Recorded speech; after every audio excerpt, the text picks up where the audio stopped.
बिस्मिल्लाहिर्रहमानिर्रहीम, अस्सलाम वालेकुम। मैं हूं सबर अब्बास, आपको अपने रीजनल चैनल पर खुशामदीद कहूँगा। आज इस वीडियो में आप बात करेंगे आज नॉमिनेशन पेपर्स फाइल करने की मुद्दत ख़त्म हो गई है और तहरीक इंसाफ के कई दर्जनों ऐसे उनके कैंडिडेट्स हैं जिनके नॉमिनेशन पेपर फाइल नहीं हो सके, वो महरूम हो गए इलेक्शन लड़ने से। और दूसरा, अब एक और प्लान बन चुका है, आपको खबर दूंगा इस वीडियो के अंदर। बड़ी अहम खबर है ये कि पाकिस्तान तहरीक इंसाफ के बहुत से अहम रहनुमाओं को इलेक्शन की दौड़ से बाहर करने का पूरा प्लान बन चुका है। वो कैसे बाहर किया जाएगा मैं आपको इस वीडियो में आगे चल के डिटेल आपसे शेयर करूंगा। नाज़रीन, नून लीग बड़ी डिफेंसिव हो गई है, यानी कौमी असम्बली की जो पंजाब से 32 सीटें, उनमें से सिर्फ 20 लोगों के नॉमिनेशन पेपर फाइल किए गए, यानी खुद से उन्हें यकीन नहीं है कि हमारी सीटें इतनी ज़्यादा आएंगी। और फिर इलेक्शन कमीशन की वेबसाइट से इमरान खान या किसी भी अहदेदार का नाम जो है बतौर चेयरमैन वो हटा दिया, यानी पाकिस्तान तहरीक इंसाफ की जो वेबसाइट की जो इलेक्शन कमीशन की वेबसाइट पे जो डिटेल्स है वहाँ से चेयरमैन का खाना खाली कर दिया गया। इमरान खान और गौहर दोनों का नाम, बैरिस्टर गौहर दोनों का नाम हटा दिया गया है। इसके अलावा फिर आपको बताएंगे जनाब हम के कुछ हलकों में बड़े इंटरेस्टिंग मुकाबले होने जा रहे हैं, उसकी डिटेल आपके साथ शेयर करेंगे। आपसे रिक्वेस्ट है कि चैनल को सब्सक्राइब जरूर करें, वीडियो पसंद आए तो लाइक करें और बेल आइकन प्रेस करना ना भूलें। जनाब, सबसे पहले जरा बात करते हैं, आज नॉमिनेशन पेपर फाइल करने की आखिरी डेट थी और तारीख मुकम्मल होने के बाद पाकिस्तान तहरीक इंसाफ की एक तो आज बहुत सारे लोग आज भी नॉमिनेशन पेपर फाइल नहीं कर सके। जनूबी पंजाब में बिलखुसूस डेरा गाजी खान के अंदर बहुत ज़्यादा तहरीक इंसाफ के लोग जो हैं वो नॉमिनेशन पेपर फाइल करने से रह गए हैं। ज़रताजुल वज़ीर के बारे में इतलात आ रही है कि बड़ी मुश्किल से उनके नॉमिनेशन पेपर फिलहाल बिलाखिर जो जमा करवा लिए गए हैं, लेकिन तहरीक इंसाफ के अब सेकंड मरहले के अंदर बहुत सारे ऐसे रहनुमा हैं कि जिन्हें इलेक्शन से नॉकआउट कर दिया जाएगा, निकाल दिया जाएगा। वो मैं आपको बताता हूँ कैसे निकाला जाएगा। पूरा प्लान इस हवाले से एक बन चुका हुआ है, वो प्लान मैं आपसे शेयर करूंगा कि क्या है। और पीटीआई के पास एक काउंटर प्लान भी है उस हवाले से, वो प्लान क्या हो सकता है वो भी मैं आपके साथ शेयर करूंगा। अच्छा, अब हुआ यह है कि आज जनूबी पंजाब की जिस तरह बात की वहाँ नहीं फाइल कर सके, तो फिर शुएब शाहीन साहब ने खत भी लिखा है इलेक्शन कमीशन को कि भाई हमारे बहुत सारे लोग नॉमिनेशन पेपर फाइल नहीं कर सके जनूबी पंजाब के अंदर पर्टिकुलरली, तो उस पर उन्हें टाइम दिया जाए या ऐसी कोई उनके लिए गुंजाइश निकाली जाए कि वो नॉमिनेशन पेपर अपने फाइल कर सकें, इलेक्शन में हिस्सा ले सकें। वैसे 1977 में भी ऐसा हुआ था कि जब जुल्फ़िकार अली भुट्टो के खिलाफ किसी को नॉमिनेशन पेपर फाइल नहीं करने दिए गए थे, तो फिर उस बंदे ने इलेक्शन कमीशन में जाके बाद में नॉमिनेशन पेपर अपने फाइल किए थे आरओ या डीआरओ के बजाय। तो यहाँ भी इलेक्शन कमीशन को ऐसी गुंजाइश निकालनी चाहिए कि जिनके जो लोग रह गए हैं वो इलेक्शन कमीशन ऑफ पाकिस्तान के पास अपने नॉमिनेशन पेपर फाइल करें। लेकिन इलेक्शन कमीशन की भी कल छुट्टी होनी है, हालांकि इलेक्शन में छुट्टी नहीं होती, लेकिन इस पर्टिकुलर मकसद के लिए मुझे लगता है कि छुट्टी होगी। देखते हैं इलेक्शन कमीशन एंटरटेन करता है या नहीं करता, चूंकि अगला जो मरला है उसमें मैं आपको बता रहा हूँ कि तहरीक इंसाफ के लोगों को बाहर कर दिया जाएगा। बहुत बड़े बड़े जो रहनुमा तहरीक इंसाफ के वो आउट हो जाएंगे।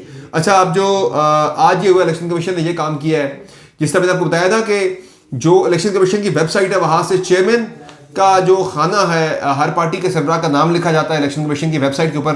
वेबसाइट पार्टी के नाम के आगे उसके चेयरमैन का नाम लिखा जाता है। तो इलेक्शन कमीशन ने अपनी वेबसाइट के ऊपर से इमरान खान या बैरिस्टर गौहर दोनों का नाम ही हटा दिया। अब यानी कि चेयरमैन के खाना जो है वो खाली है, उसमें पीटीआई का चेयरमैन फिलहाल कोई भी नहीं है। जब चेयरमैन कोई नहीं है तो पाकिस्तान तहरीक इंसाफ का चूंकि इंट्रा पार्टी इलेक्शन ही कलअदम करार दिया जा चुका है इलेक्शन कमीशन की जानिब से, तो आज इलेक्शन कमीशन ने बाकी तमाम सियासी जमातों की जो खवातीन की मखसूस नशिस्तें हैं उसकी जो एक रिजर्व सीट्स के वाले से एक प्रायोरिटी लिस्ट जमा करवाई जाती है इलेक्शन कमीशन ऑफ पाकिस्तान में, वो जारी कर दिया। नून लीग की लिस्ट जमा हो गई है, पीपल्स पार्टी की लिस्ट सामने आ गई है, इवन इस्तेकाम पाकिस्तान पार्टी की, हटक साहब की पार्टी की, तहरीक लब्बैक की, JUI की, सबकी फहरिस्तें आज सामने आ चुकी हैं। किस पार्टी ने मखसूस नशिस्तों के लिए कौन सी प्रायोरिटी लिस्ट दी है। क्योंकि ये लिस्ट जो है ये जब नॉमिनेशन पेपर फाइल होते हैं तभी जो कोई भी सियासी जमात है वो मखसूस नशिस्तों के लिए अपनी जो तरजीही फहरिस्त है वो जमा करवा देती है।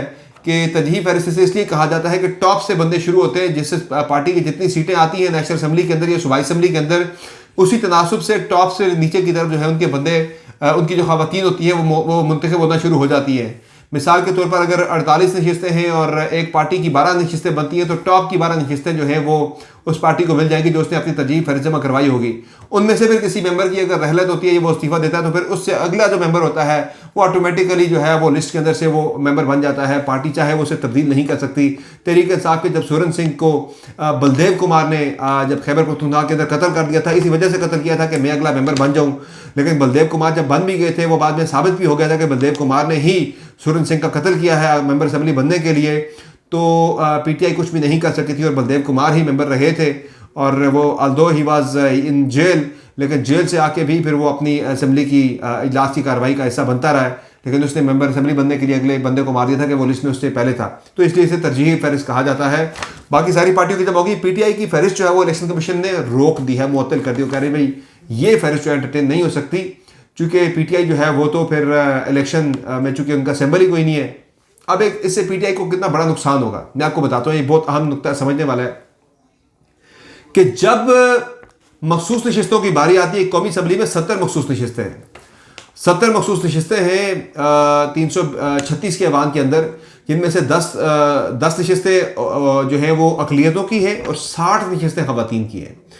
अब पीटीआई यानी कि जब कोई भी जमात आती है वो पार्टी के हिस्से में आती है मखसूस नशिस्तें, जिस पार्टी की जितनी सीटें आती हैं कौमी असम्बली की जनरल सीट्स आती हैं, जनरल सीट्स के कोटे के ऊपर जो है उस उतनी सीटों के हिसाब से उसको मखसूस नशिस्तें मिलती हैं ख़वातीन की और रिजर्व सीट्स जो होती हैं माइनॉरिटीज़ की।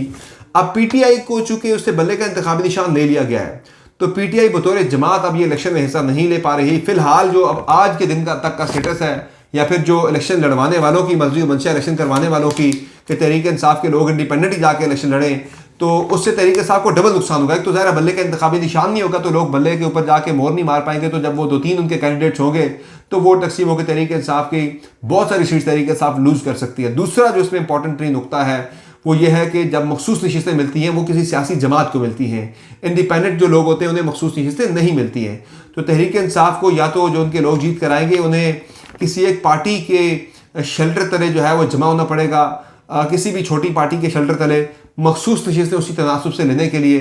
वरना अगर तहरीक इंसाफ इंडिपेंडेंट ही उनके लोगों को इलेक्शन लड़ने दिया जाता है और वो इंडिपेंडेंट ही रहते हैं, तो फिर ये होगा कि तहरीक इंसाफ को एक मखसूस नशिस्त भी कौमी असम्बली के अंदर या किसी भी सूबाई असम्बली के अंदर नहीं मिलेगी। तो ये पीटीआई के लिए एक बहुत बड़ा लॉस होगा।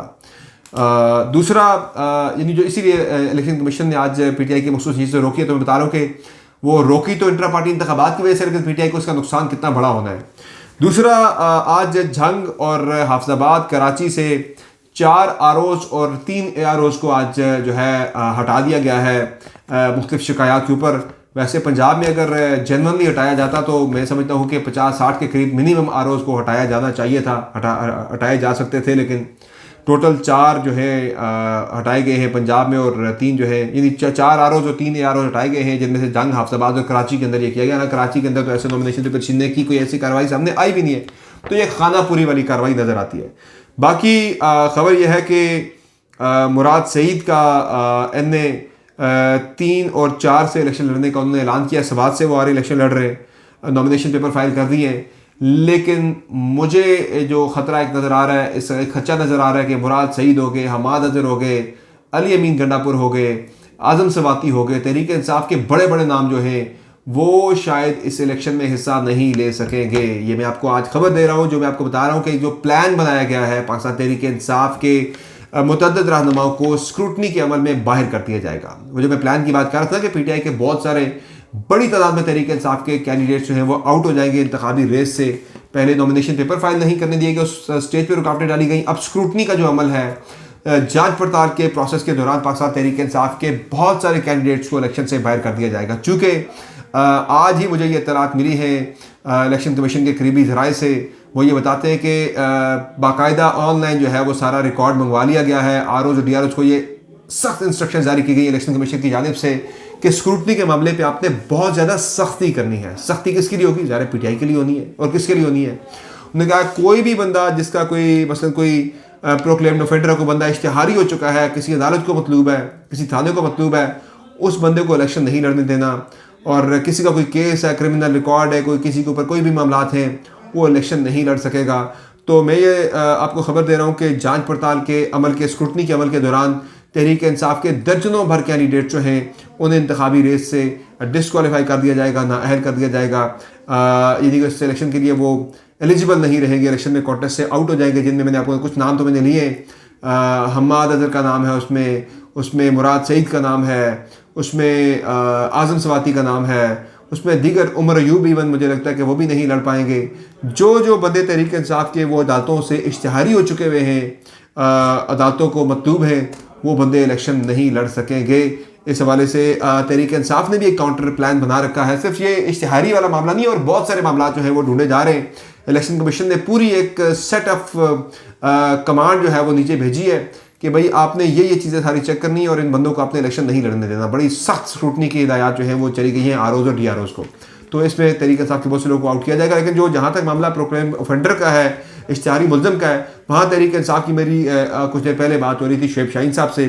वो ये कह रहे थे कि हम इस पर एक स्ट्रेटजी बना रहे हैं, और वो स्ट्रेटजी हमारी ये है कि हम फौरी तौर पर हमारे जिन जिन लोगों ने नॉमिनेशन पेपर फाइल किए हुए, इस्लामाबाद से आमिर मुग़ल, वो भी जो है शायद इलेक्शन ना लड़ पाएँ, इसीलिए इस्लामाबाद के तीनों हलकों से शुएब शाहीन ने अपने नॉमिनेशन पेपर फाइल किए। वो कह रहे हैं कि आमिर मुग़ल के बारे में इत्तलात आ रही थी कि वो प्रोक्लेम्ड ऑफेंडर हैं, वो भी इश्तिहारी हैं, अभी तक वो भी रूपोश हैं, यानी जो तरीके साहब के रहनुमा रूपोश हैं वो इलेक्शन शायद नहीं लड़ सकेंगे। तो उन्होंने कहा इसलिए मैंने फ़ाइल किए।